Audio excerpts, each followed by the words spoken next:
حکم دیا ہے اس کو قطع کیے ڈالتی ہیں اور زمین میں خرابی کرتے ہیں، یہی لوگ نقصان اٹھانے والے ہیں۔ کافرو، تم اللہ سے کیوں کر منکر ہو سکتے ہو؟ جس حال میں کہ تم بے جان تھے تو اس نے تم کو جان بخشی، پھر وہی تم کو مارتا ہے، پھر وہی تم کو زندہ کرے گا، پھر تم اسی کی طرف لوٹائے جاؤ گے۔ وہی تو ہے جس نے سب چیزیں جو زمین میں ہیں تمہارے لیے پیدا کی، پھر آسمانوں کی طرف متوجہ ہوا تو ان کو ٹھیک ٹھیک 7 آسمان بنا دیا، اور وہ ہر چیز سے خبردار ہے۔ اور وہ وقت یاد کرنے کے قابل ہے جب تمہارے پروردگار نے فرشتوں سے فرمایا کہ میں زمین میں اپنا نائب بنانے والا ہوں۔ انہوں نے کہا، کیا تو اس میں ایسے شخص کو نائب بنانا چاہتا ہے جو خرابیاں کرے اور کچھ تو خون کرتا پھرے؟ اور ہم تیری تعریف کے ساتھ تسبیح و تقدیس کرتے رہتے ہیں۔ فرمایا،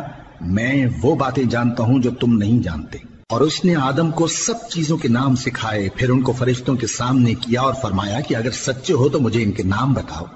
انہوں نے کہا، تو پاک ہے، جتنا علم تو نے ہمیں بخشا ہے اس کے سوا ہمیں کچھ معلوم نہیں، بے شک تو دانا ہے، حکمت والا ہے۔ تب اللہ نے آدم کو حکم دیا کہ آدم، تم ان کو ان چیزوں کے نام بتاؤ۔ سو جب انہوں نے ان کو ان کے نام بتائے تو فرشتوں سے فرمایا،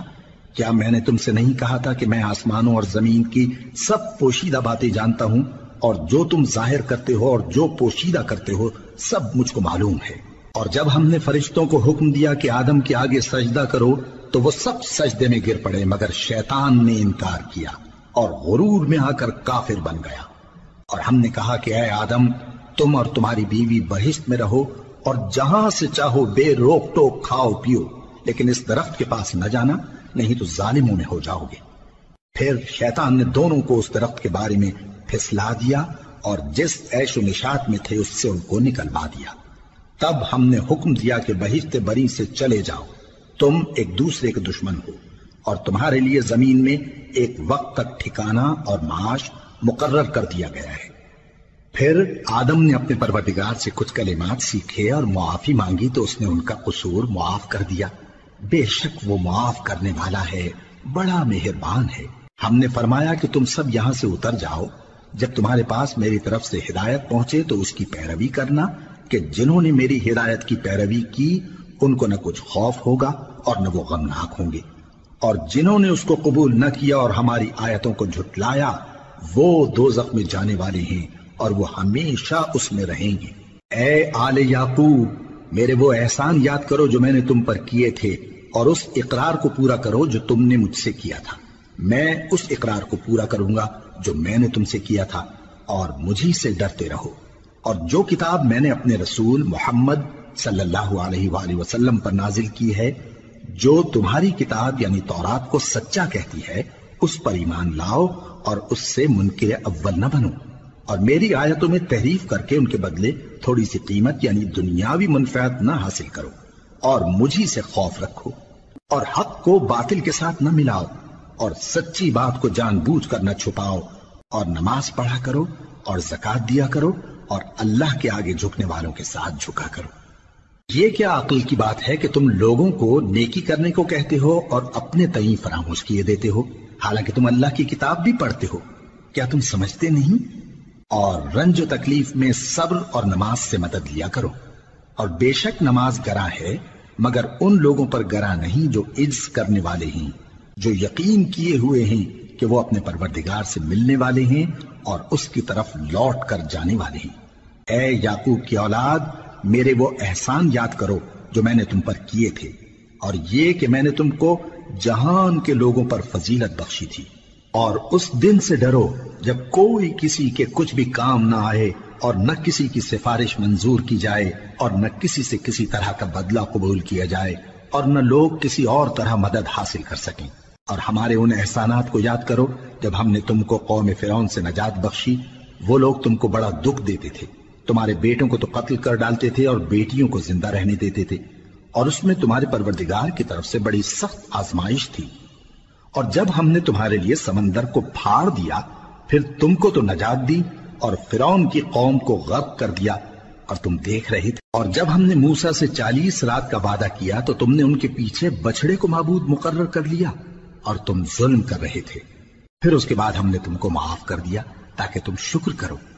اور جب ہم نے موسیٰ کو کتاب اور معجزے عنایت کیے تاکہ تم ہدایت حاصل کرو، اور جب موسیٰ نے اپنی قوم کے لوگوں سے کہا کہ بھائیو، تم نے بچڑے کو معبود ٹھہرانے میں اپنی جانوں پر ظلم کیا ہے، تو اپنے پیدا کرنے والے کے آگے توبہ کرو، پھر اپنوں کو قتل کرو، تمہارے خالق کے نزدیک تمہارے حق میں یہی بہتر ہے۔ پھر اس نے تمہارا قصور معاف کر دیا، وہ بے شک بڑا معاف کرنے والا ہے، بڑا مہربان ہے۔ اور جب تم نے موسیٰ سے کہا کہ موسیٰ، جب تک ہم اللہ کو سامنے نہ دیکھ لیں گے تم پر ایمان نہیں لائیں گے، تو تم کو بجلی نے آ گھیرا اور تم دیکھ رہے تھے،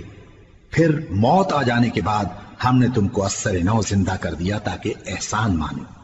اور ہم نے بادل کا تم پر سایہ کیے رکھا اور تمہارے لیے من و سلوہ اتارتے رہے کہ جو پاکیزہ چیزیں ہم نے تم کو عطا فرمائی ہیں ان کو کھاؤ پیو، مگر تمہارے بزرگوں نے ان نعمتوں کی کچھ قدر نہ جانی، اور وہ ہمارا کچھ نہیں بگاڑتے تھے بلکہ اپنا ہی نقصان کرتے تھے۔ اور جب ہم نے ان سے کہا کہ اس گاؤں میں داخل ہو جاؤ اور اس میں جہاں سے چاہو خوب کھاؤ پیو، اور دیکھنا دروازے میں داخل ہونا سجدہ کرتے ہوئے اور حطوۃن کہنا، ہم تمہارے گناہ معاف کر دیں گے اور نیکی کرنے والوں کو اور زیادہ دیں گے۔ تو جو ظالم تھے انہوں نے اس لفظ کو جس کا ان کو حکم دیا تھا بدل کر اس کی جگہ اور لفظ کہنا شروع کیا، پس ہم نے ان ظالموں پر آسمان سے عذاب نازل کیا کیونکہ نافرمانیاں کیے جاتے تھے۔ اور جب موسیٰ نے اپنی قوم کے لیے ہم سے پانی مانگا تو ہم نے کہا کہ اپنی لاٹھی پتھر پر مارو، انہوں نے لاٹھی ماری تو اس میں سے 12 چشمے پھوٹ نکلے، اور تمام لوگوں نے اپنا اپنا گھاٹ معلوم کر کے پانی پی لیا۔ ہم نے حکم دیا کہ اللہ کی عطا فرمائی ہوئی روزی کھاؤ اور پیو، اور زمین میں فساد نہ کرتے پھرنا۔ اور جب تم نے کہا کہ موسیٰ، ہم سے ایک ہی کھانے پر صبر نہیں ہو سکتا، تو اپنے پروردگار سے دعا کیجئے کہ ترکاری اور ککڑی اور گیہوں اور مسور اور پیاز وغیرہ جو نباتات زمین سے اگتی ہیں ہمارے لیے پیدا کر دے۔ انہوں نے کہا کہ عمدہ چیزیں چھوڑ کر ان کے بدلے ناقص چیزیں کیوں چاہتے ہو؟ اگر یہی چیزیں مطلوب ہیں تو کسی شہر میں جا اترو، وہاں جو مانگتے ہو مل جائے گا۔ اور آخر کار ذلت و رسوائی اور محتاجی و بے نوائی ان سے چمٹا دی گئی، اور وہ اللہ کے غضب میں گرفتار ہو گئے۔ یہ اس لیے کہ وہ اللہ کی آیتوں سے انکار کرتے تھے اور اس کے نبیوں کو ناحق قتل کر دیتے تھے، یعنی اس لیے کہ نافرمانی کیے جاتے اور حد سے بڑھے جاتے تھے۔ جو لوگ مسلمان ہیں یا یہودی یا عیسائی یا ستارہ پرست، یعنی کوئی شخص کسی قوم و مذہب کا ہو،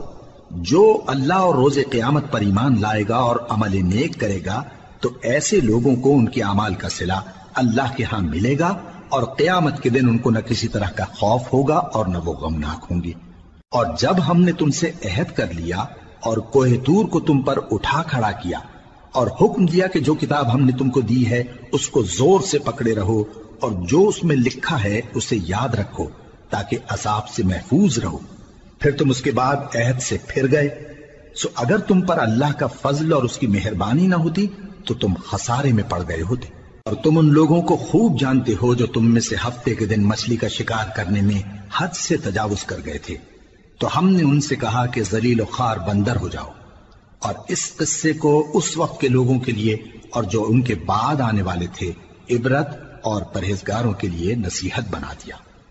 اور جب موسیٰ نے اپنی قوم کے لوگوں سے کہا کہ اللہ تم کو حکم دیتا ہے کہ ایک بیل ذبح کرو، وہ بولے کیا تم ہم سے ہنسی کرتے ہو؟ موسیٰ نے کہا کہ میں اللہ کی پناہ مانگتا ہوں کہ نادان بنوں۔ انہوں نے کہا کہ اپنے پروردگار سے التجا کیجئے کہ وہ ہمیں یہ بتائے کہ وہ بیل کس طرح کا ہو۔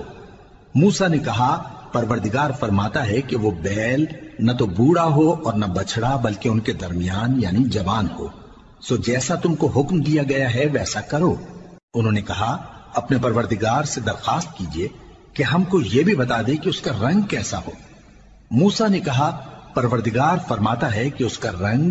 گہرا زرد ہو کہ دیکھنے والوں کے دل کو خوش کر دیتا ہو۔ انہوں نے کہا اب کے پروردگار سے پھر درخواست کیجئے کہ ہم کو بتا دے کہ وہ اور کس کس طرح کا ہو، کیونکہ بہت سے بیل ہمیں ایک دوسرے کے مشابہ معلوم ہوتے ہیں، اور اللہ نے چاہا تو ہمیں ٹھیک بات معلوم ہو جائے گی۔ موسیٰ نے کہا کہ اللہ فرماتا ہے کہ وہ بیل کام میں لگا ہوا نہ ہو، نہ تو زمین جوتتا ہو اور نہ کھیتی کو پانی دیتا ہو، بے عیب ہو، اس میں کسی طرح کا داغ نہ ہو، کہنے لگے اب تم نے سب باتیں درست بتا دی، غرض بڑی مشکل سے انہوں نے اس بیل کو ذبح کیا، جبکہ وہ ایسا کرنے والے لگتے نہ تھے۔ اور جب تم نے ایک شخص کو قتل کیا تو اس میں باہم جھگڑنے لگے، حالانکہ جو بات تم چھپا رہے تھے اللہ اس کو ظاہر کرنے والا تھا۔ چنانچہ ہم نے کہا کہ اس بیل کا کوئی سا ٹکڑا مقتول کو مارو، اس طرح اللہ مردوں کو زندہ کرتا ہے اور تم کو اپنی قدرت کی نشانیاں دکھاتا ہے تاکہ تم سمجھو۔